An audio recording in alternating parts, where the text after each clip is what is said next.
Hi, welcome to another edition of End Credits, where this time I'm reviewing Back to the Future 3, the final movie in the trilogy.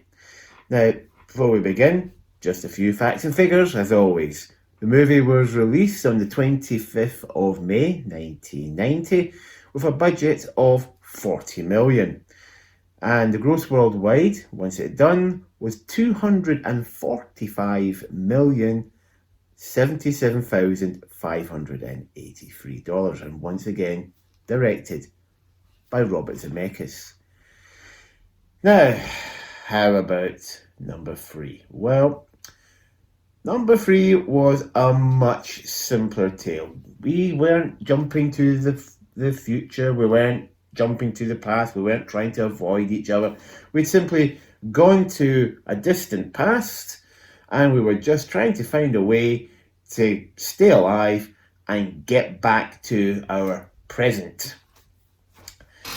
Well, that's easier said than done. They tried to quickly tie up the end of number 2, shoot to the past, rescue Doc, and get back. Bit hard when you've taken an Indian arrow to your fuel tank and you've got no fuel. So how on earth are you going to get to 88 miles an hour when you've got no fuel to start off with?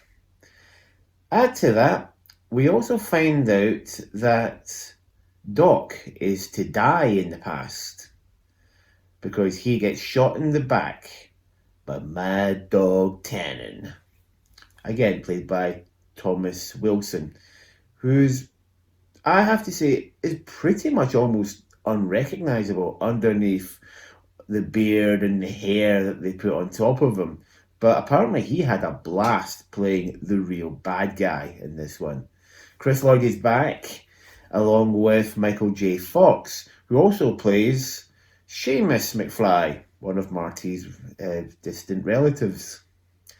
And we also see Mary Steenburgen, a woman that Doc is fated to fall in love, even though she was supposed to die early on.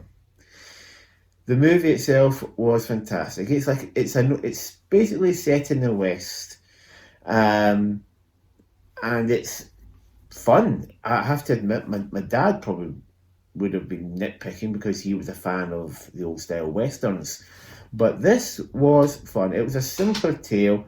They still had all the things that happened. Marty getting knocked out, waking up thinking he's back in the present. Given the number of times he's knocked out, I'm surprised this guy hasn't got a permanent brain damage. Or at least a long-lasting concussion. But all in all, this was a fun film. This really was. And also, which was a surprise for me, ZZ Top appeared in it. Yes, the band.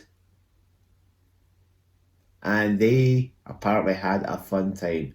Apparently, during the takes, they jammed with the session musicians that were on set as well in between takes. So, you got to admit, that is cool. In any level, that is cool. The movie itself was fantastic, but the end for me the first time I saw this was a shocker, and that ending when we see the DeLorean smashed by a train, and that tore me apart. This was such an iconic image, the DeLorean, and it is smashed to pieces, and it really hurt me to see it like that.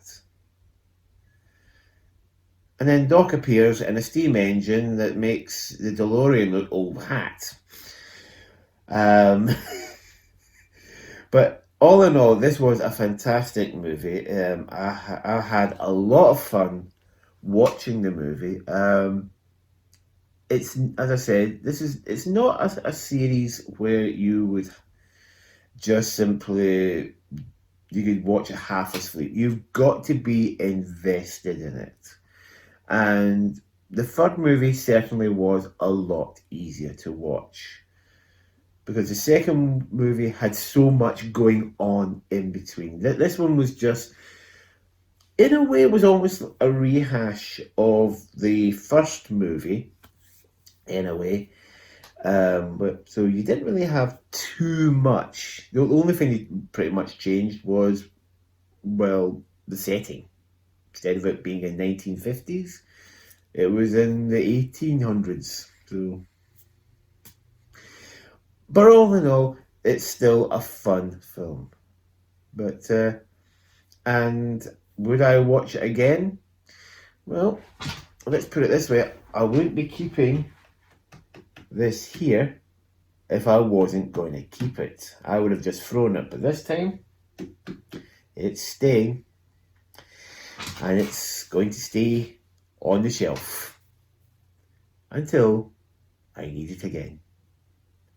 And that is high praise. It's a fantastic movie series, and you know, anyone who's kind of iffy about that kind of thing, you've got nothing to lose. It's a fantastic movie series. Not really belly laughs all the way. This isn't like Airplane. It's more like a light-hearted adventure romp, and you can't go wrong with that, as far as I'm concerned. Well, that's all I've got time for today. I'll see you again in the next edition of End Credits, and I'll see you then.